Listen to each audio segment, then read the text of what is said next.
فأنا ناصح لإخواني بالصدع بالحق تبيض وجوههم. السكوت في مسألة الحزبية يضرها، فاصدع بما تؤمر وأعرض عن المشركين.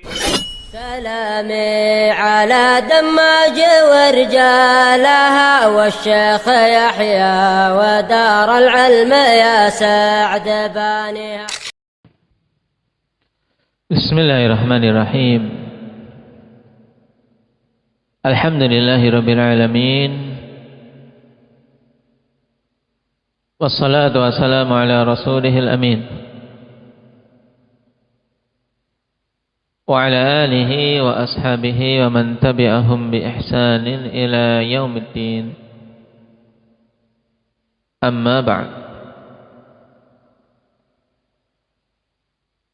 من حفظ الحديث فليقرأ.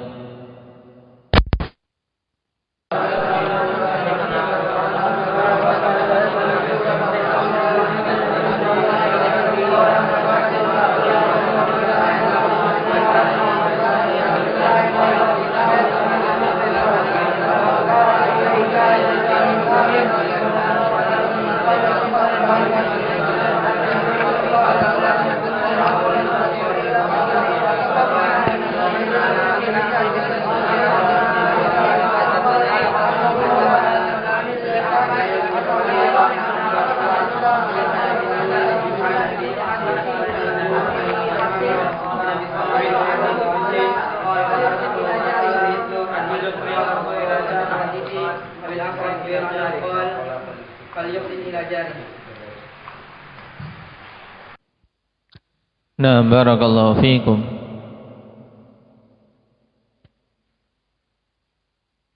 Dalam hadis Abi Hurairah radhiyallahu anhu terkait masalah tetangga, ada berapa lafaz indak ya Iqbal?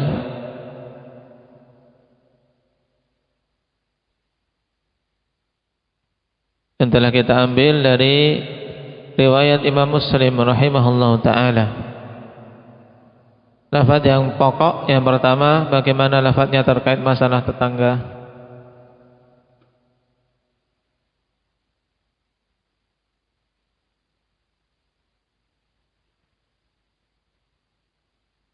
Nah, man kana yu'minu billahi wal yawmil akhir falyukrim jarah.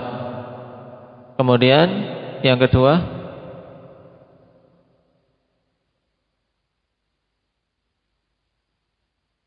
fala yu'dhi jarah. Kemudian yang ketiga,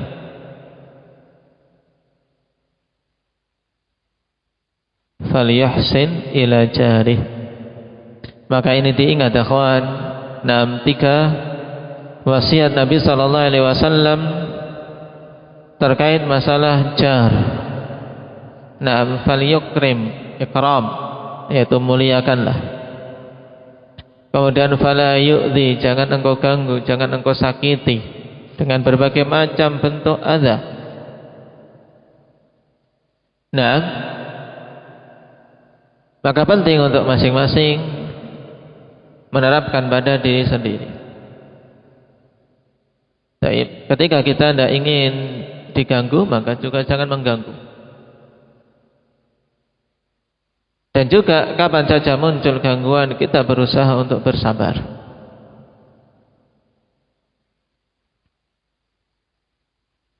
Dan yang ketiga, falyuhsin ila jarih, berbuat baguslah kepada tetangga. Baik. Batasan tetangga itu sampai berapa kakak, Pak Agus? Sampai 40 kakak. Menurut riwayat masyhur, cuman riwayatnya lemah. Taib, riwayatnya lemah. Sehingga yang rajih dalam masalah ini bagaimana? Tidak ada batasan jumlah. Taib, tidak ada batasan jumlah, maka kembali kepada kebiasaan daerah setempat. Nah, taib, yang dianggap tetangga kebiasaannya di suatu tempat, nah, maka itulah tetangga. Dan tentunya semakin dekat dalam rumah, maka semakin kuat untuk seorang apa? Menjaga kehidupan bertetangga. Karena apa? Rasulullah sallallahu alaihi wasallam ketika ditanya kepada siapa yang pertama kali untuk memberikan hadiah ketika tidak bisa memberikan kepada semua tetangga-tetangganya, ya ila aqrabiha minki babah. Yaitu yang paling dekat dari tetangga tersebut terhadapmu pintunya, yaitu yang paling dekat itulah yang diupayakan paling kuat untuk berbuat ihsan ketika tidak bisa untuk berbuat ihsan kepada semuanya. Baik, sekarang kita masuk pada hadis berikutnya, akhwan, masih berkaitan dengan hal-hal yang kita bahas di depan. Qala al-Imam Muslim rahimahullahu taala, haddatsana Zuhair ibn Harb al-Hafidz, telah kita lewati sebelumnya. Wa Muhammad ibn Abdullah ibn Numair jami'an, Muhammad bin Abdullah bin Numair al-Hamdani, thiqatun hafidz. An Ibn Uyainah, siapa Ibn Uyainah namanya? Indaka Zakaria Sufyan. Nama Sufyan Ibn Uyainah, imam masyhur, hafidh, hujjah. Qala Ibn Numair haddatsana Sufyan, maksudnya Sufyan Ibn Uyainah, cuman di sini menunjukkan ketelitian Imam Muslim rahimahullah. Ketika dua gurunya sama-sama meriwayatkan dari Ibnu Uyainah, tapi satunya menyebut Ibnu Uyainah, satunya menyebut Sufyan, beliau bedakan. Menunjukkan dhabat, menunjukkan kekuatan dan ketelitian yang luar biasa. Rahimahullahu taala. An Amr, yang dimaksud dengan Amr yaitu Amr ibnu Dinar Al-Athram Al-Jumahi, seorang thiqah. Annahu sami'a Nafi' ibn Jubair, bahwasanya beliau mendengar dari Nafi' ibn Jubair. Beliau putra dari Jubair ibn Mut'im, seorang thiqah tabi'i.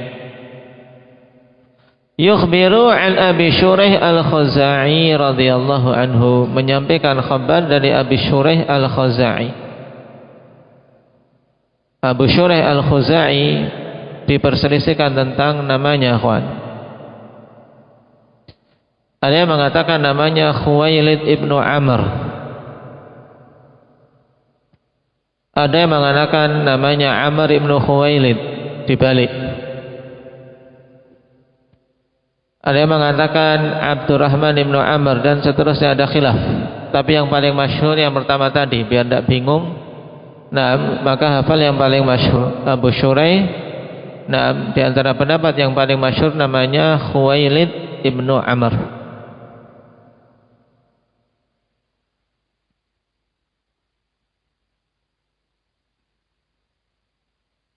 Masa Islam pada hari-hari pembukaan kota Makkah.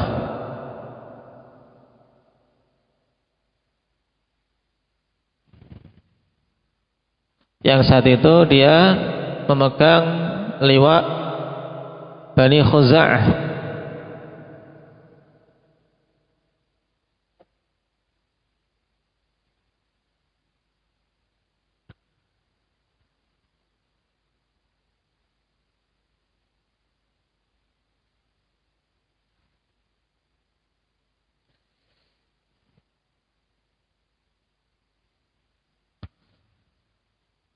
Di antara keunikan pada sanad ini, kawan, sanad ini termasuk dari khumasiyatil musannif, yaitu riwayat hadis dari 5 perawi saja, termasuk singkat.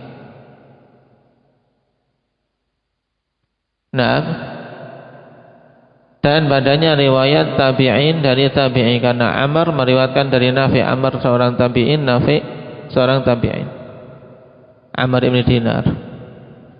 Dan faedah penting dalam pembahasan perawi hadis yaitu tentang asbatun nas fi Amr bin Dinar, yaitu Sufyan ibn Uyainah di sini. Yang paling kuat meriwayatkan dari Amr bin Dinar adalah Sufyan ibn Uyainah. Naam, sebagaimana dalam riwayat ini.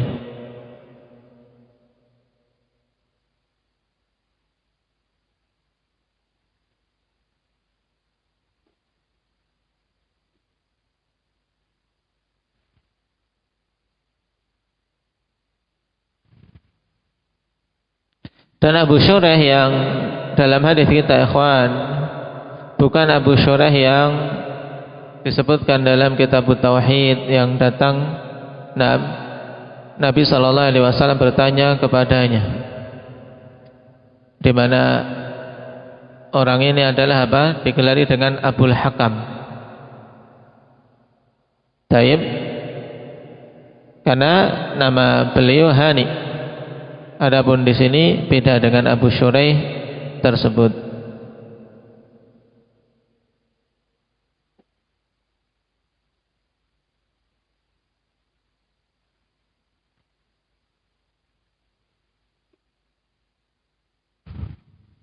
Dan hadis ini muttafaqun alaih.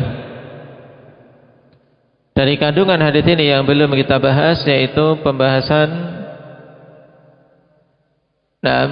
terkait masalah dhaif. Kita baca dulu hadisnya. Anna Nabiy sallallahu alaihi wasallam qala, "Man kana yu'minu billahi wal yawmil akhir falyuhsin ila jari." Siapa saja yang beriman kepada Allah dan hari akhir, maka berbuat baiklah kepada tetangganya. Ini telah kita lewati.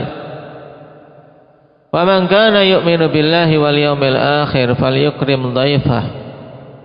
Dan siapa saja yang beriman kepada Allah dan hari akhir, maka tetangganya, muliakanlah tamunya. Wa man kana yu'minu billahi wal yawmil akhir falyakul khairan aw liyaskut. Siapa saja beriman kepada Allah dan hari akhir, maka berucaplah kebaikan atau diamlah. Taib. Tentang masalah al-kalam, yaitu berbicara, telah kita lewati. Seorang memilih dan berfikir sebelum berucap, memilih yang bermanfaat dan meninggalkan hal-hal yang tidak bermanfaat atau bahkan bermandarat. Kemudian terkait masalah jar juga telah kita lewati pada pembahasan yang lalu, sehingga tersisa terkait masalah falyukrim dhaifah, muliakanlah tamu. Memuliakan tamu, ikhwan, termasuk diantara sifat utama yang dulu semenjak jahiliyah dikenal sebagai apa? Sebagai akhlak yang utama. Naam, Allah Subhanahu wa taala puji di antara sifat Nabiullah Ibrahim alaihi salatu wassalam, yaitu bersegera untuk memberikan jamuan kepada tamu yang datang kepada beliau. Man ya'ti bil ayah. Tayyib, barakallahu fikum.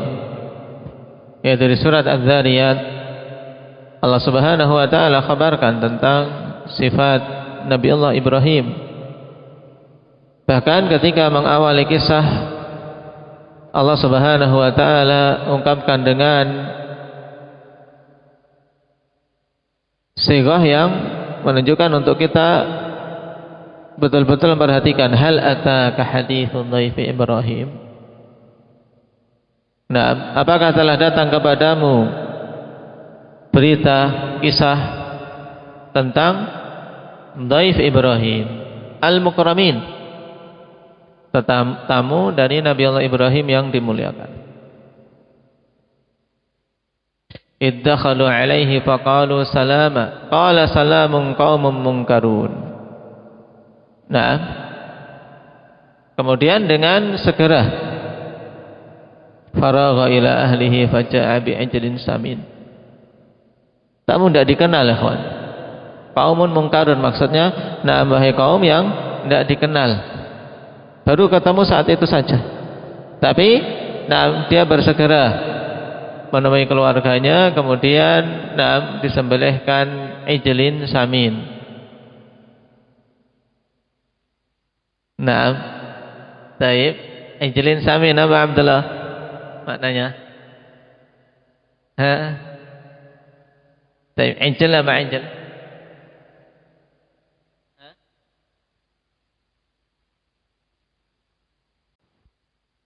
Taib, sapi yang gemuk, tidak dikenal, ini langsung sembelihkan sapi coba. Kalau bukan orang yang memiliki karam, memiliki kedermawanan, memiliki akhlak yang utama terhadap tamu, maka tidak akan mungkin. Taib, makanya pada Ibrahim, ikhwan, teladan yang sangat banyak. Qad kanat lakum uswatun hasanatun fi Ibrahim. Taib,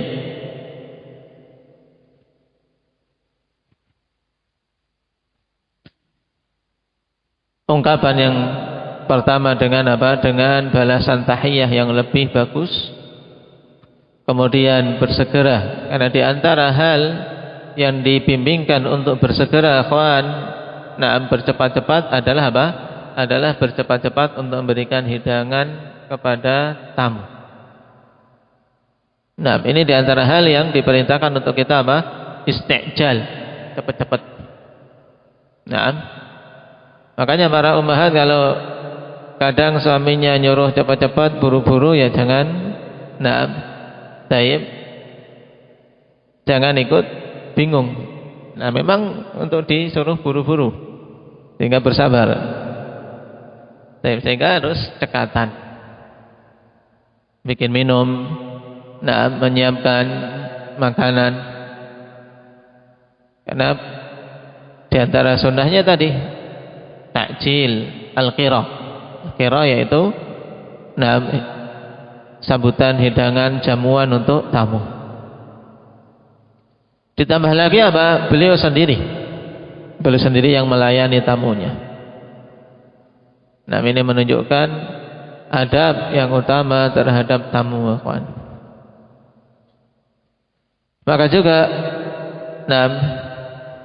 di antara tanbih yang penting bagi kita semua, ikhwan, kapan saja datang tamu yang datang ke ma'had ini, tamu kita semua. Minimal untuk apa? Untuk antum sambut dengan talaqatul wajh, dengan wajah yang baik. Ada orang yang kita tidak mengenal datang, baik itu bertamu atau datang bertandang untuk menemui seseorang, maka kita anggap tamu kita semua. Sapaan, ikhwan, menyapa, taib, itu termasuk di antara adab, yang penting. Ketika ada orang yang tidak dikenal di tengah-tengah kita, menyapa merupakan salah satu adab.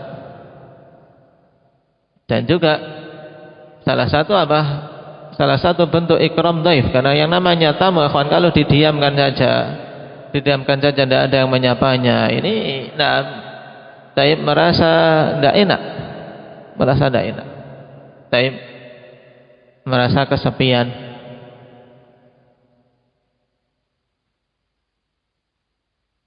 Kemudian terkait masalah ad-diyafah, Rasulullah SAW bimbingkan padanya, ikhwan, beberapa hal.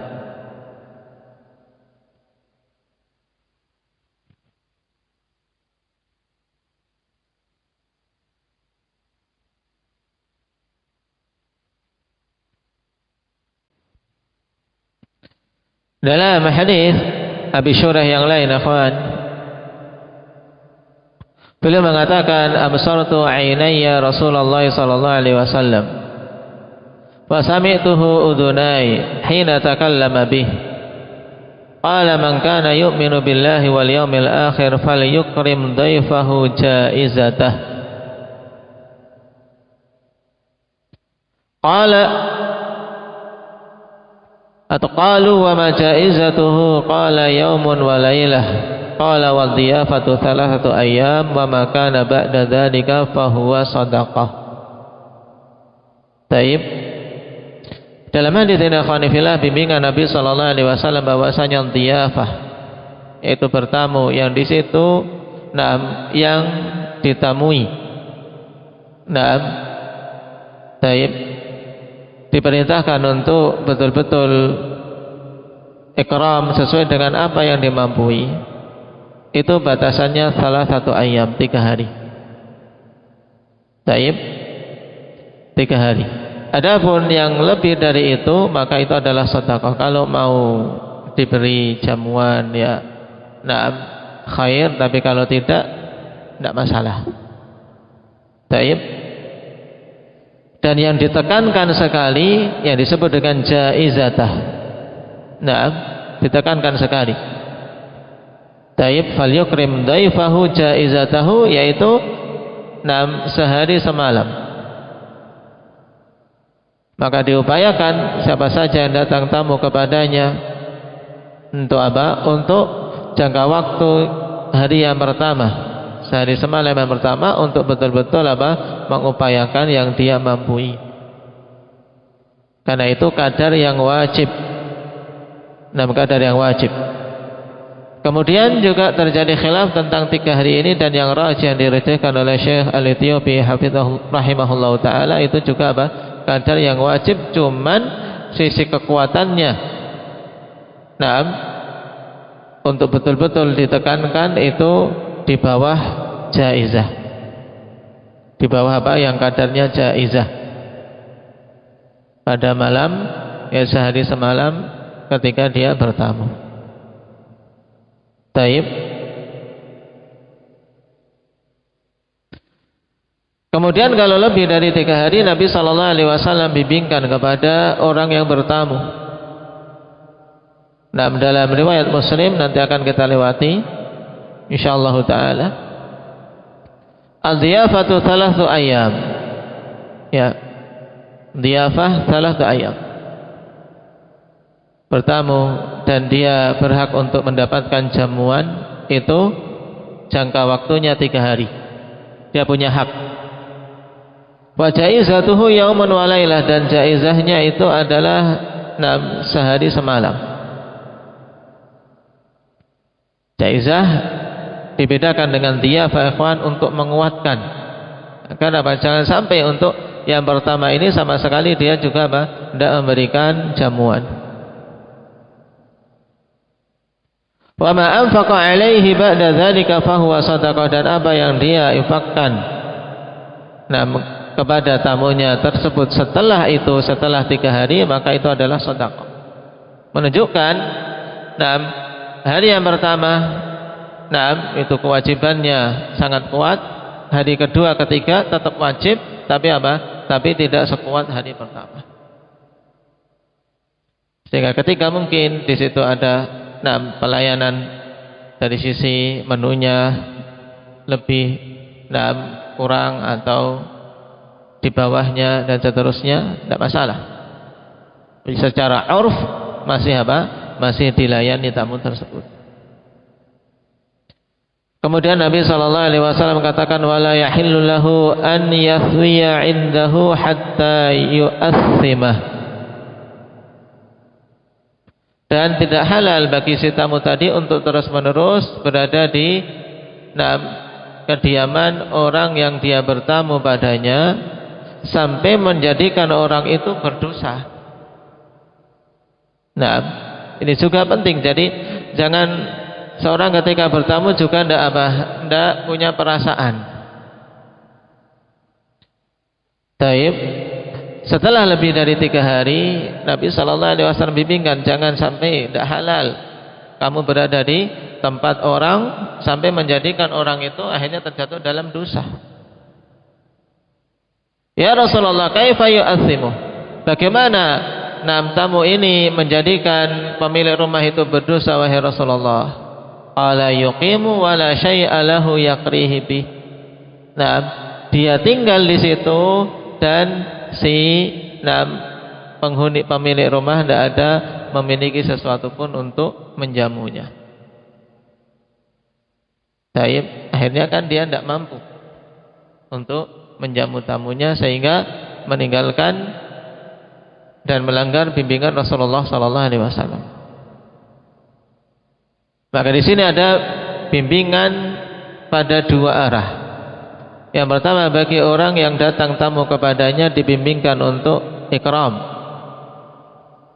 Dan kadar wajibnya adalah apa? Adalah 3 hari. Dari 3 hari tersebut yang sangat kuat kewajibannya adalah hari pertama, yang diistilahkan dengan apa? Hari pertama seorang tamu namanya apa? Jaizah, jaizatud dhaif. Nah, kemudian kalau lebih dari 3 hari maka dibimbingkan kepada yang bertamu untuk tidak lama-lama, agar jangan sampai menjadikan penghuni rumah terjatuh dalam dosa karena sudah tidak mampu lagi untuk menjamu sehingga melanggar bimbingan Nabi, atau dosa apa akhirnya tidak bagus di hatinya, menjadi yang tadinya senang akhirnya menjadi beban. Taib, atau bahkan akhirnya butuh menghutang ini dan itu. Taib. Nah, dalam hadis ini terkumpul 2 bimbingan sekaligus, baik bagi yang bertamu maupun yang datang tamu kepadanya. Nah,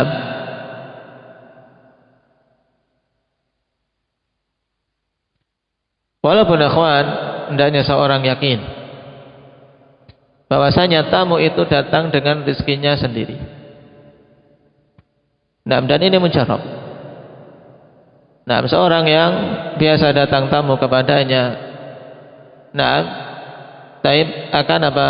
Akan melihat kebenaran hal tersebut. Bahwasanya tamu itu datang ya dengan rezeki mereka masing-masing. Taib, dengan rezeki mereka yang masing-masing. Allah Subhanahu wa taala yang menetapkan rezeki mereka dan memberikan kemudahan bagi orang yang didatangi dengan rezeki untuk bisa menjamu tamunya. Makanya seorang ketika yakin dengan yang demikian tidak perlu menjadi beban. Ini pas datang rezeki banyak kok ya ada tamu, ya memang itu rezeki mereka.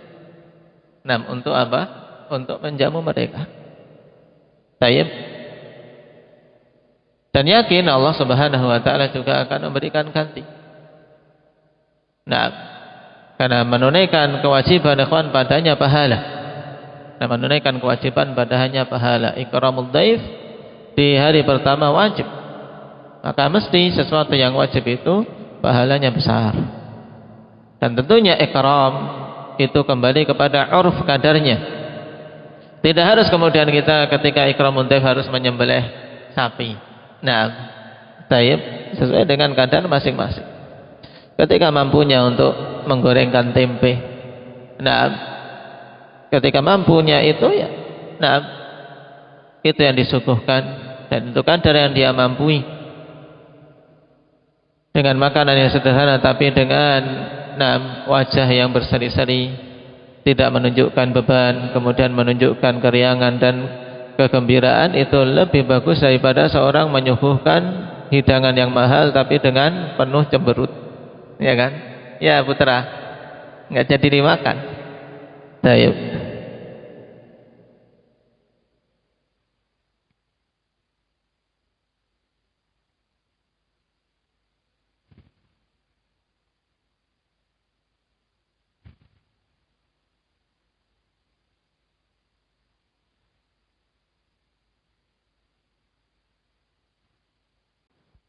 Kemudian faedah bagus dari Syekh Al-Ethiopi rahimahullah ta'ala tentang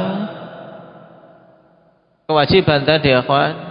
Kata beliau, fadhiyafatu nafaqatun wajibah.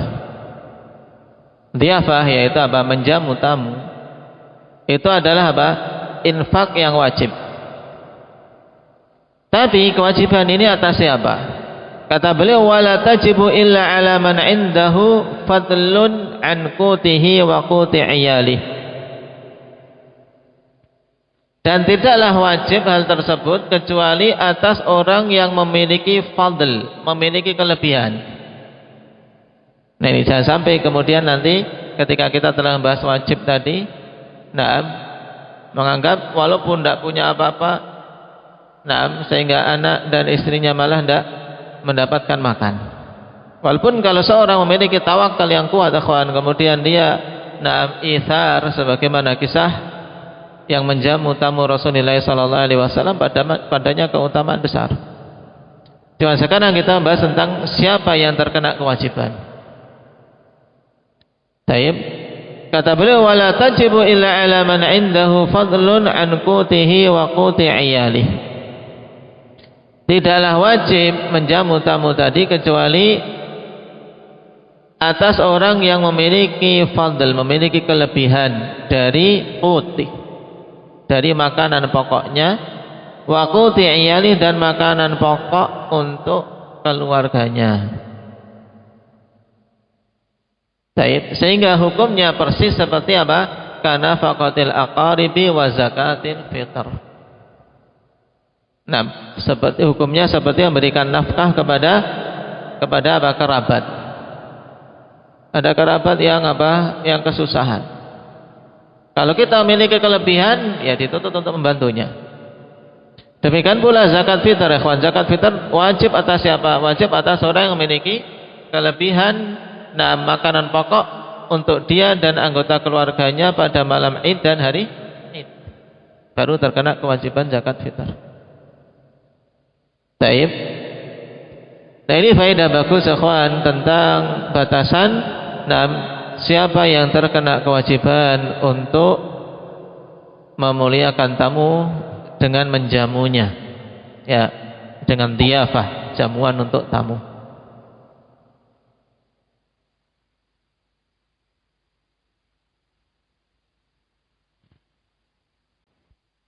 Faedah berikutnya, ikhwan, disebutkan oleh sebagian fuqaha bahwasanya wajib atas orang yang kedatangan tamu untuk takalluf, membebani diri dengan apa yang mungkin di batas kemampuannya, melebihi batas kemampuannya di hari pertama dan malam pertama.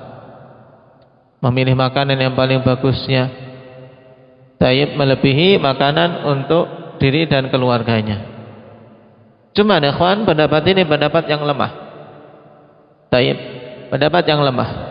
Takalluf dilarang secara umum sebagaimana dalam hadis nuhina anit takalluf. Kita dilarang dari takalluf. Dan juga dalam masalah ini datang nas yang khusus dari hadis Salman. Ini juga faedah bagus untuk ditambahkan, bahwasanya takalluf dalam dhiyafah juga termasuk hal yang dilarang, sebagaimana larangan keumuman takalluf, yaitu membebani diri dengan hal yang tidak dimampui. Mampunya menyeguh dengan telur, ya khair telur. Tidak usah kemudian sampai menanggung hutang yang besar demi apa? Demi bisa menyuguhi tamu dengan hidangan yang mewah. Tapi kalau memang dia mampu untuk itu, maka juga khair. Karena sesuai dengan kadar nafkah dan sedekah yang dikeluarkan, besarnya pahala yang akan didapat oleh seseorang ketika keikhlasan dan ihtisabnya sama tentunya. Nah, dalam hadis Salman beliau mengatakan, nahana Rasulullah sallallahu alaihi wasallam an natakallafa lidh-dhaifi ma laysa indana.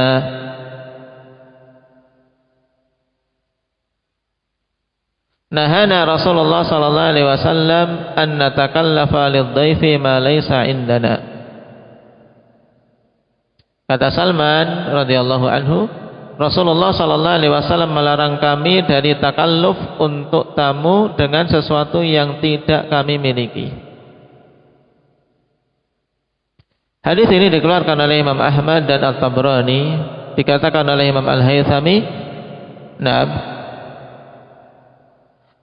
tayyib, rijaluhu rijalus sahih.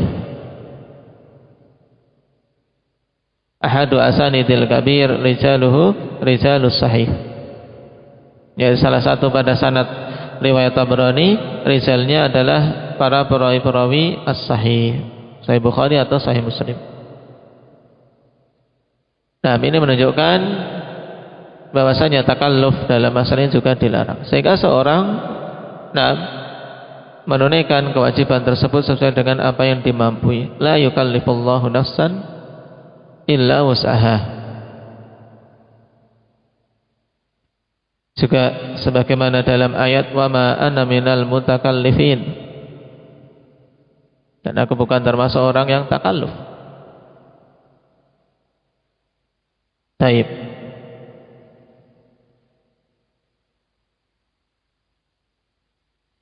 Barakallahu fikum. Mungkin itu dulu terkait tambahan terkait masalah dhaif, dan insyaallah akan kita lewati pembahasan lebih ketika membahas hadis Abu Shuraih yang lain. Naktahi bihadza, subhanakallahumma bihamdik, asyhadu an la ilaha illa anta, astaghfiruka wa atubu ilaik.